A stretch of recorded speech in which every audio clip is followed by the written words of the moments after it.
আমাদের প্রকৃত হিতৈষী কে? মানুষ নাকি ভগবান? লোকমত নাকি ভগবানের কল্যাণকারী শ্রীমত? বর্তমান সময়ে আমরা নিজেকে একটু মডার্ন করার চেষ্টা করছি, বা অনেকে হয়েছিও। ফলে আমাদের জীবনযাপনের প্রক্রিয়া বদলাতে হয়েছে বা বদলানোর চেষ্টা করছি। সব কিছুতেই পরিবর্তন এসেছে, যেমন খাওয়া দাওয়া, পোশাক পরিচ্ছদ, শিক্ষা দীক্ষা, আচার আচরণ, চিন্তাভাবনা প্রভৃতি। জীবনে এত কিছুর পরিবর্তন হচ্ছে, এসবই কিন্তু লোকমতকে অনুসরণ করে। ও করছে, আমাকেও করতে হবে, না করতে পারলেই হিংসা, পরনিন্দা, পরচর্চা।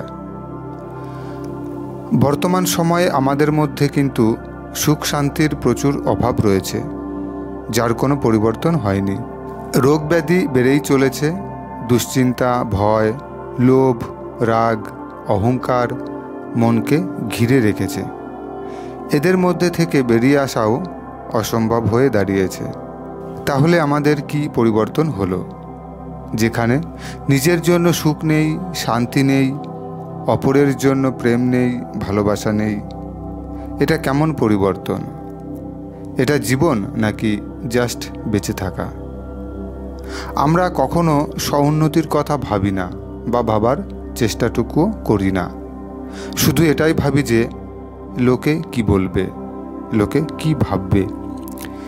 তাই অন্যদের বিদ্রূপাত্মক মন্তব্য থেকে বাঁচার জন্য বা সঠিক জ্ঞান না থাকার কারণে সবার তালে তাল মিলিয়ে চলার জন্য তাদেরই মতো আয়েসি অনিয়ন্ত্রিত ভাবনা, অনিয়ন্ত্রিত কথাবার্তা, অশুভ আচার আচরণ এবং বিকারের বশে অপ্রীতিকর জীবন অতিবাহিত করতে থাকি। আর সবার যে দশা হবে আমারও তাই হবে, এই ভেবে নিশ্চিন্তে থাকি। কখনো একথা ভাবি না যে সবাই যখন নিজের নিজের দশা সামলাতে ব্যস্ত থাকবে, তখন কেউ কাউকে পাশে পাবে না। তখন কিন্তু আমি সম্পূর্ণ একা। আজ যাদের তালে তাল মিলিয়ে নিশ্চিন্তে অপ্রীতিকর জীবনযাপন করছি, অসময়ে তাদের কাউকেই পাওয়া যাবে না। তখন ভরসা একমাত্র ঈশ্বর। এখন আমাদের ভাবার সময় এসেছে, তাই আমাদের ভাবতে হবে। অনুকরণ একমাত্র যোগ্য ব্যক্তিরই করা যায়।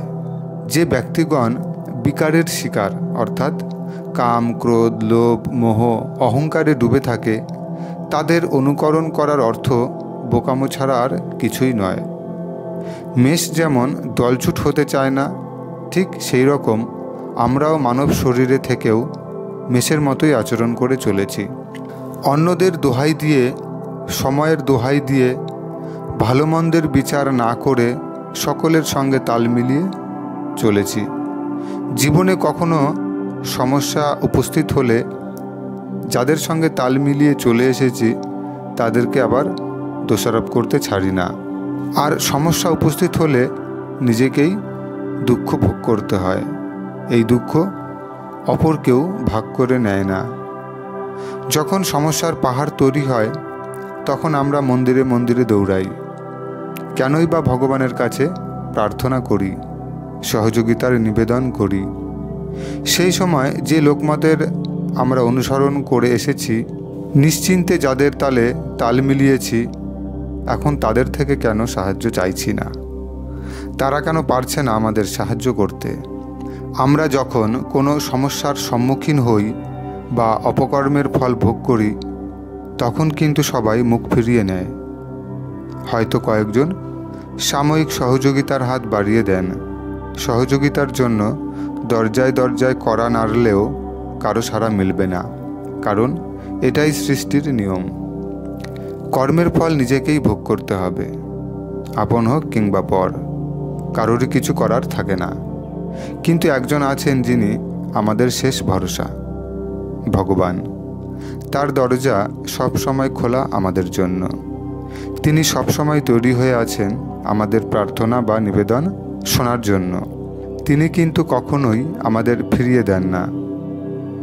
ভগবান বলেছেন যে, তোমরা সকলে আমার সন্তান, তোমরা আমার শ্রীমত অনুসারে চলো, অজ্ঞানতার অন্ধকার থেকে বাইরে বেরিয়ে এসো।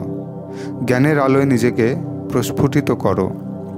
ভগবান তার শ্রীমতে আরও বলেছেন, তোমরা নির্বিকারী হও, অর্থাৎ কাম, ক্রোধ, লোভ, মোহ আর অহংকারকে ত্যাগ করো। তোমরা সবাই আমার প্রিয় সন্তান, তাই তোমরা কেউ কারো পর নও। তোমরা প্রত্যেকের ভাই। তাই তিনি বলেছেন, তোমরা সবাই নিজেদের মধ্যে ভ্রাতৃত্বের সম্পর্ককে মজবুত করে তোলো। ভগবান হলেন সর্বশক্তিবান, জ্ঞানের সাগর, গুণের সাগর, দুঃখহর্তা, সুখকর্তা। এমন কি কোনো মানুষ হতে পারে? আর ভগবানের শ্রীমত হল কল্যাণকারী। ভগবানই হলেন আমাদের প্রকৃত হিতৈষী। আপনারা নিজেরাই বিচার করে দেখুন, শেষমেশ আমরা কার দ্বারস্থ হই? শেষমেশ আমরা কার কাছে হাত জোর করে ক্ষমা প্রার্থনা করি, সহায়তার অনুরোধ করি? কখনো কি তার দরজা আমাদের জন্য বন্ধ হয়েছে? না, কখনোই তা হয়নি। তাহলে আসুন না, আমরা শেষ নয়, শুরু থেকেই তার কল্যাণকারী শ্রীমত অনুসরণ করে চলি। তাকে আমরা আমাদের প্রকৃত হিতৈষী মনে করে চলি। আমাদের প্রকৃত হিতৈষী পরম প্রিয় ভগবানের ছত্রছায়ায় তার কল্যাণকারী শ্রীমত ধারণ করে নিজের জীবনকে আরও সুন্দর করে তুলি। সবাই ভালো থাকুন, সুস্থ থাকুন, সুরক্ষিত থাকুন। ধন্যবাদ।